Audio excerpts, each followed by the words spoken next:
All right, here we are with another Motivational Monday. It's Chris Pree with Smart Real Estate Coach. I want to chat with you a little bit about what came up yesterday, actually, in a High Six Mastermind call, and it had to do with integrity. I had one of our outside members that we have sort of in our power dream team for our own company. I had him, as I do regularly for the High Six, I had him come speak with them.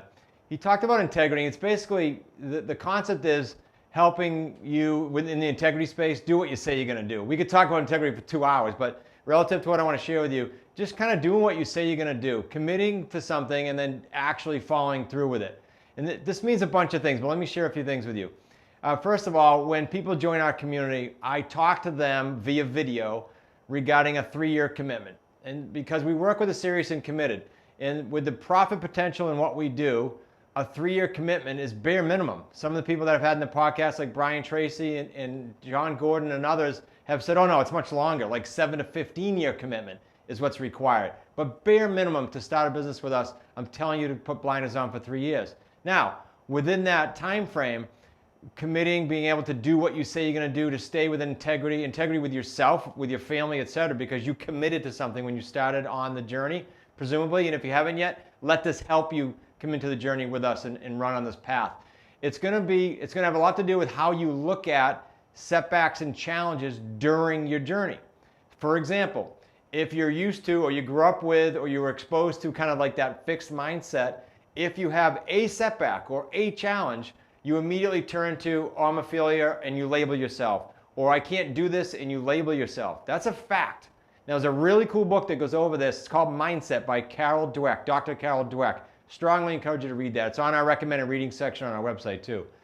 Opposite of that, okay, on the other side of the coin is the open mindset, where you get a setback, you get a challenge, because I promise you're going to get them. I'm here to say you're going to get them. That's why we're here to help and guide you.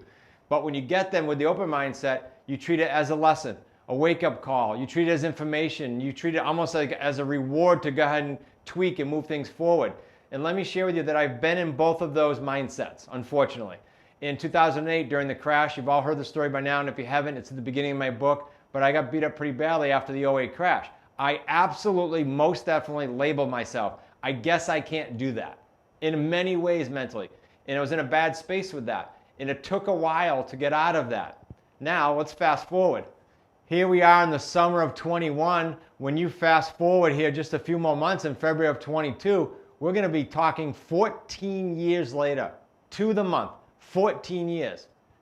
Now, a lot went on since then, but it took a while to change that mindset from a fixed to an open, and then to welcome challenges and welcome setbacks as a way to grow and succeed and stick with my commitment to myself and my family and do what I said I would do, right? That's the whole nature of this staying course.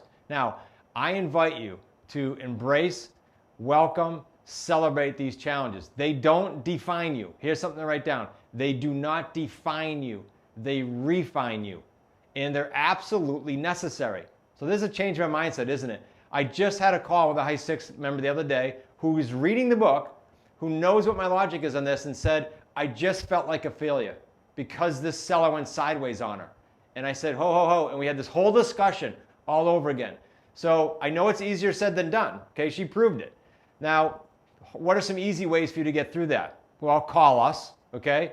You have the likes of our certified coaches. You have our strategy expert, Brian O'Neill. You have the entire family team. And then if and when you're in the associate community on Slack, you have 100+ associates to talk to. Let that whole support structure, let that whole Wicked Smart family be what gets you through so that you can stay in integrity with yourself and your family and do what you said that you would do. I was talking with one of my mastermind partners recently, and he said, Chris, it was just the two of us, Stephen Westner. A lot of you guys have seen him on our events and or the YouTube videos. He said, business is hard. It's hard, but you can't let go. And I equate it to this. One of our 30-year goals was to be in Vermont, and we accomplished that half anyway. We got the piece of land, and we're building up there. And as I was going through this, Steve saying, oh, you just can't let go. Like, you can't stop. You have to stay in integrity. You have to do what you said you're going to do. I think of the best analogy is, let's say you're hiking with your family up in Vermont. I don't care where you are, but let's picture a mountain. And let's say that one of your loved ones slips a little bit and they're hanging on the cliff, but you happen to catch their arm before they fell. Would you ever in a million years let go? Doesn't that sound ridiculous? Yet in business, you get a curveball or a challenge or a setback, and you gotta screw it and you go over this way and do something else. Crazy. So keep that simple story in mind. You would never, ever, ever let go when you want it that badly. And that's a good, when you're talking about a loved one, you do whatever it took to hang on. Treat your business that way because you are also affecting them. Same story. Example, in 2008, I told you that I got beat up pretty badly. Well, I wanted it and needed it badly when I launched the terms business in 2013. And so in the first 6 months, I went off and did 13 deals. Now, is that the norm? No, but I wanted it and needed it badly. And then 2014 went off and did 30 plus. So if you're going through challenging times and you need it or want it badly and you're willing to do what you say you're going to do and you're willing to commit for 3 years and you're willing to welcome all these challenges and have that open mindset, be able to bop and weave with us. We got you. We'll guide you. I welcome you to do that with us by way of coming to our weekly calls via Zoom, Wicked Smart Sit-Downs every Thursday at 4 o'clock. And I welcome you to be at every single event, most of them are virtual now, that we host. We host one in September. We host one in January. We host one in or around the end of March or April. And we host one again in June.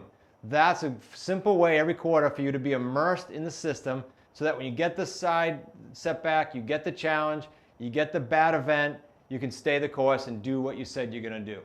We'll see you at the next Motivational Monday.